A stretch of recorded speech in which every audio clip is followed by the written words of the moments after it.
My name is David. I'm originally from Wales, but I now live in Gloucestershire in the southwest of England, which is where my story begins. In late 2009, I became one of the early swine flu victims, which rapidly progressed to severe ARDS and put me on ECMO and in an induced coma for 4 weeks. In the space of 4 months, I went from having the physical abilities that enabled me to win a national title and represent my country in track and field in over 35s competition, to becoming effectively an adult baby in the ICU. I was unable to move from the bed, unable to talk, unable to eat solids, bathed in bed and toileted and cleaned in bed, and I would remain that way for a number of weeks.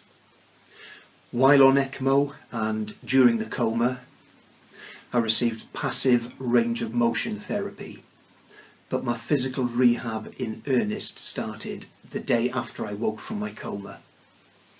I remember it well because I was excited to do some physical exercise, as I'd been a competitive track and field athlete my entire adult life. Unfortunately, at the time, I had no realization of how deconditioned my body had become until the physios tried to sit me up and dangle my legs over the side of the bed. I was like a rag doll trying to move my limbs and raise my head as the physios determined my functionality. After that first visit, I dreaded the sight of the physiotherapists coming down the ICU corridor towards me over the following weeks, because I knew it was not going to be a pleasant experience. As a former athlete who had competed at senior international level, I was conditioned to pushing my body to the limit in training until I was throwing up or getting lightheaded and seeing stars. But I have never experienced anything as physically torturous as those initial weeks of physical therapy in the ICU as we worked to reignite my neuromuscular system. Outside of their daily visits, they gave me 3 simple exercises to perform while lying down in bed, which I was expected to do several times a day. Once I'd overcome the psychological struggles of those early weeks of rehab in the ICU, my athlete's mindset kicked in and I was able to treat my rehab as I would my former training regime. Put in the hard work now for future rewards. By the time I was moved to the respiratory ward, I was starting to see small gains. And though I was far from enjoying it, I now had the attitude to get on with it. I was discharged from the ICU and delivered to the respiratory ward, still effectively an adult baby. All I had regained was my voice with the removal of my track. I remained totally dependent on the nursing staff. I was put on my feet for the first time in over 6 weeks and commenced assisted walking. I began to see progress on a daily basis by how far I could walk with a frame.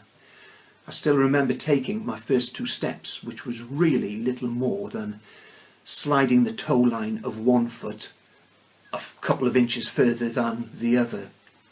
Then 4 steps the next day, 6 the day after, and so it progressed.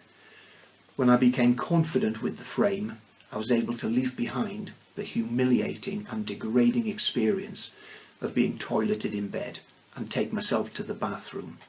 That was a big win. I was doing arm stretching exercises with resistance bands and also had some soft putty type material I would manipulate with my hands to gain some dexterity.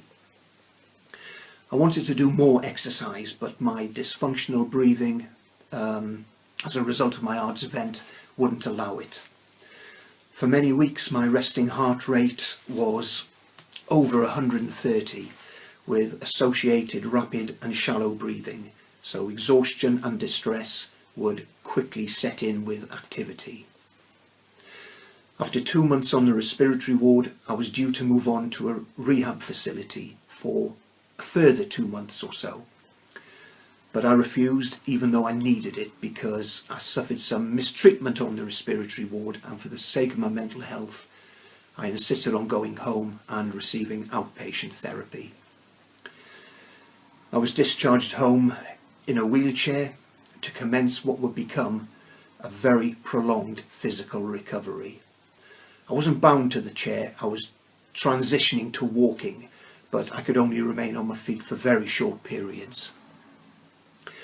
As soon as I arrived home, the extent of my acquired weakness became apparent.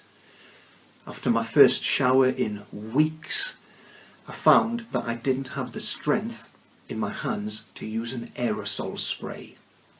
I tried to clip my fingernails, but I didn't have the strength to squeeze the clippers. When I needed to change a light bulb, I couldn't step up onto a stool to reach it. It was a quick realization that life back at home was not going to be easy. It would also be over a year before my doctor cleared me to drive again, because I didn't have the strength in my arms to control the steering wheel. I had to rely on volunteer drivers from a local charity for my hospital trips, which could be 3 times a week. However, at the time, I remained positive, and I looked upon my physical impairments as a temporary inconvenience, and I would soon return to work and competitive sport. But for whatever reason, it didn't turn out that way. I remained in outpatient therapy at my local hospital, visiting at least once a week for 2.5 years. Initially I went into a pulmonary rehab group for around 9 months, but my progress was very slow. I was then switched to one-on-one neurophysio as balance issues were becoming apparent and my awkward gait was noticed. I stayed there for 6 months before moving on to one-on-one general fitness rehab. For another 6 months, finally I went back to the pulmonary group for another 9 months. I remain grateful to Mrs. Jill Donovan, the head of the physiotherapy services at my local hospital, Gloucestershire Royal, and thank her for persevering with me and allocating the staff resources to support my recovery. I entered into the process while still using a wheelchair and left it being able to walk, albeit with the aid of a cane, along with much improved fitness levels and an awareness of my tolerance levels. On top of the acquired weakness, I developed other physical issues that affected my mobility. I had a vestibular disorder diagnosed by neurology that affects my balance. Rheumatology diagnosed my stiff and painful joints, as arthritis and chronic pain, which has never left me, and I remain on DMARDs to control the symptoms.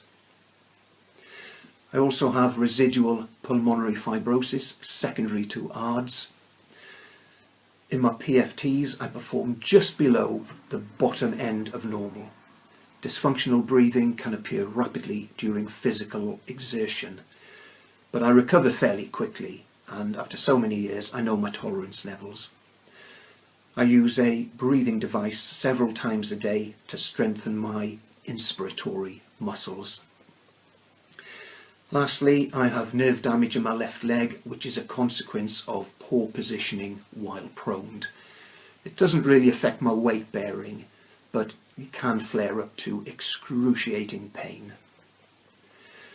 This cocktail of physical impairments, which greatly affects my mobility, was a factor in my medical retirement and wholly responsible for preventing me from returning to competitive sport.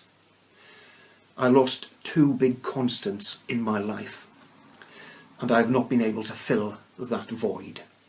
For a long time, I couldn't bear to watch or read about the sport I love and had competed in for 30 consecutive years. It was too painful.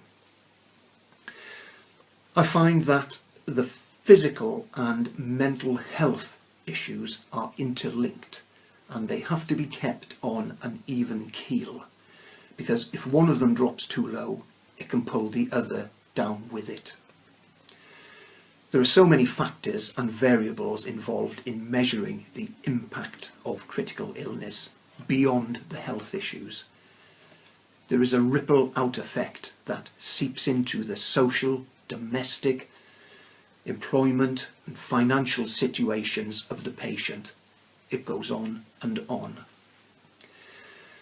It can be very difficult to maintain a positive mindset at times, especially in my situation where I was a single parent to 3 children and the only income stream into my household.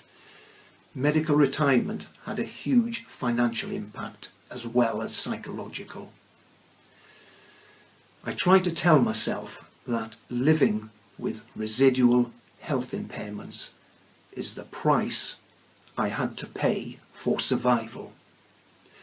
But there are many times when the negative thoughts get ever more intrusive and tighten their grip, and I struggle to move forward, which leads me to reminisce on the life I used to have and compare it to the life I have now. The reality is they are worlds apart, and it's at those times that I grieve my former life and question whether it was a price worth paying.